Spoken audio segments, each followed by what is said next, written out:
Hey there, welcome to day 1228 of What's You Up To Now. Sharon Horne-Ellstrom here with my little devil horns on. Sometimes I like to just pick weird filters for the fun of it. I'm talking about, for Supersize Your Business, I'm doing something a little different today. I do a daily idiom where I share the origin of the idiom, where did it come from, what does it mean, and how might you use it to build and supersize and grow your business. Well, today I'm talking about kicking the habit, and I decided that instead of just doing one day, today we're going to talk about the bad habits and possible bad habits that are stunting your growth and keeping your business small. And then tomorrow I will share, well, how do you kick habits? How do you get rid of habits? How do you take these bad habits that you don't want and get rid of them? And then I'll probably add on, let's create good habits. How do you make sure that you're creating systems and processes and habits and routines and rituals and things for your business and your life that work for you, that move you in the direction that you want to go for your goals? So actually it was kind of a fun one. I found there's not much history on the idiom or the expression kick the habit. It's from the first half of the 1900s, but people don't really know exactly where it came from. Could come actually from leg spasms, when sometimes you get leg cramps and muscle spasms when you go cold turkey on certain things. Like if you stop, I don't know, I'm trying to think of what would be an example. If you don't have enough vitamins of certain types, you'll get leg cramps. But it could come from that, or it could come from just kicking, meaning to get rid of something. We kick it out of our life. But the origin isn't clear, so whenever there's one of those, I like to dig a little deeper and find out, well, what else is about this topic that's interesting. And of course, I came across a list of 10 bad habits that might be, preventing you from being happy. And then I added that to my 10, or things that just popped off the top of my head, that prevent you from growing and supersizing your business, which is how I tie the topic into the idiom and the expression itself. What does it have to do with me running my business? What does it mean to me? What might it mean to the people that I interact with and work with? And how do I tie it to business and creating and supersizing and building whatever business it is that I might happen to be building at the time? And then tomorrow we'll talk about, again, I'm doing a two-part one because I don't want to leave people hanging. So tomorrow we'll talk about, well, what are the ways that you actually kick that habit or create a new one? Our annual challenge this year, do one thing every day that centers you, are all about you. 365-day challenge. There's actually a three-part sayings day about blessings, barriers, obstacles, opportunities, stumbling blocks, and stepping stones. And I personally love this topic because it's one of my favorites. It's the whole purpose of the Get Up and Go challenge, is to teach people how to automatically be better off after a change or challenge than before they encountered a change or challenge. So today's breakdown was, of course, barriers to blessings. How do you turn barriers that we might get or experience, because we all run into barriers, setbacks, roadblocks, obstacles, challenges, changes. Heck, if 2020 didn't teach everyone on the planet that we are all susceptible to change and challenges, I don't know what will. If a global pandemic doesn't knock you up alongside the head and say, wake up, smell the coffee, change is coming, you got to figure this out, I don't know what will, because I think that it's, one of those huge global lessons that we all can learn from, if we so choose, right? I'm sure there's a lot of people that just will go back to whatever they've been doing or were doing before, and it will be as if the pandemic never even happened, which, I think that makes us resilient.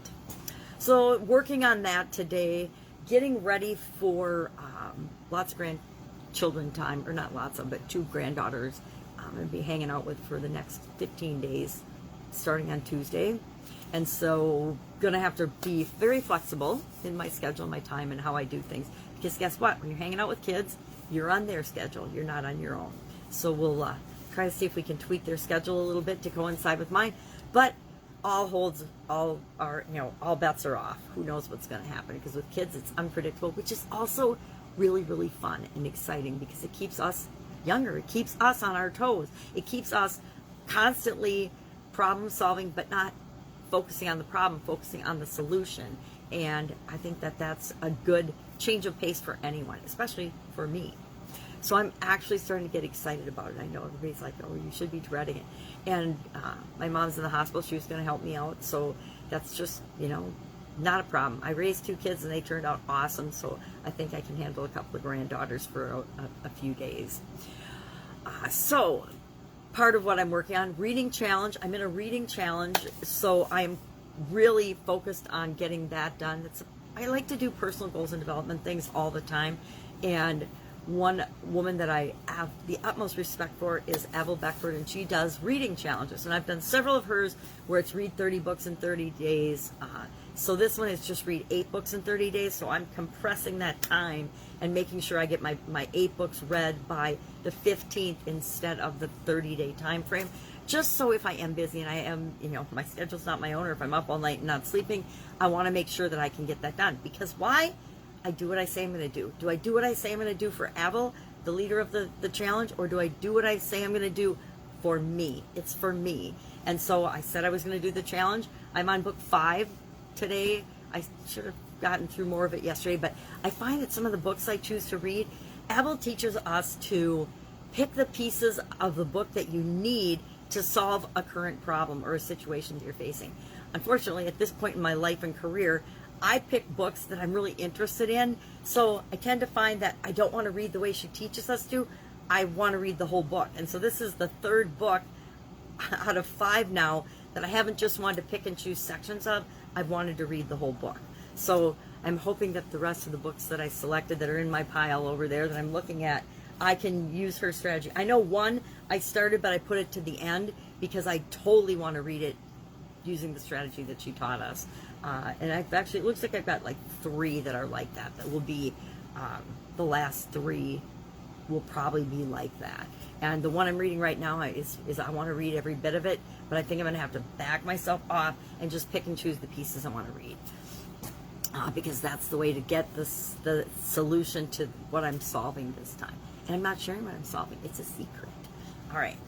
If I can help you anyway, ask. I'd say ask now prior to the 15th rather than waiting till the 15th because I might not be as available as I am right now. Otherwise, that's it. That's what I'm working on. I'm prepping and I'm getting ready. I'm excited that I actually broke today's idiom into 2 days because I need to come up with my whole batch of idioms for during that time period. So I'm going to come up with what are the next 15 idioms we're going to talk about and go through. And I actually got from my aunt and uncle a new book, quotes and sayings. So maybe what I'll do today is I will, these are those books with the teeny tiny writing, which makes me insane. Might have to get some help to pick them out. But I will pick out probably for that 15-day period, I'll pick out 15 idioms or sayings from this and start doing that. And maybe I'll start switching off of idioms a little bit and talk about maybe I'll do a section on overused phrases and terminology or misunderstood business-related phrases and terminology because there's a lot of things that people misunderstand. And the reason I'm thinking about this today is yesterday I had a huge discussion with my granddaughter, she's 6 now, between the word well, W-E-L-L as in good, well, I am doing something well, and while, W-H-I-L-E. And I realized how things that sound alike, especially to children and adults as well, by the way, get misunderstood and misinterpreted. It's why we spell things. It's why we use the wrong word. It's why we, besides getting older and just jumbling our language, it's why we call people the wrong name. I am notorious for calling people by the wrong name. My kids, my grandkids, the pets, everything. I'll be looking at their face and still call them the wrong name. I don't know how we do that, but I guess our brains get a little discombobulated. So maybe that's what we'll talk about for those 15 days is, hey, let's talk about most often misinterpreted or misused business terms. But I'll have to be careful not to get into anything political or that's being politicized because I don't want to get into that stuff. It's controversial. Everybody gets an opinion, including me, and I don't feel it's my right or my even any of my business to pontificate about some of those topics. Now, doesn't mean I won't pontificate about beliefs and thoughts and feelings and the way we react, but I don't want to pontificate about things that I think that are just being misrepresented. All right, that's it. I'm gonna sign off. Have an absolutely amazing day. Granddaughter's coming in a few minutes, and I want to have a fun day with her and have more discussions on while and well. While mean during time. Like when and while are time denoting words, and so it's really interesting. You forget that people don't define things or hear things or see things the same as we do, and it's a really good reminder working with kids and being with kids to remember that, to see that, and realize that we're all just big kids and it's easy to misunderstand things. All right, have an awesome day. If I can help you in any way, ask. Otherwise, I'll be with you tomorrow. Bye. Without the devil horns.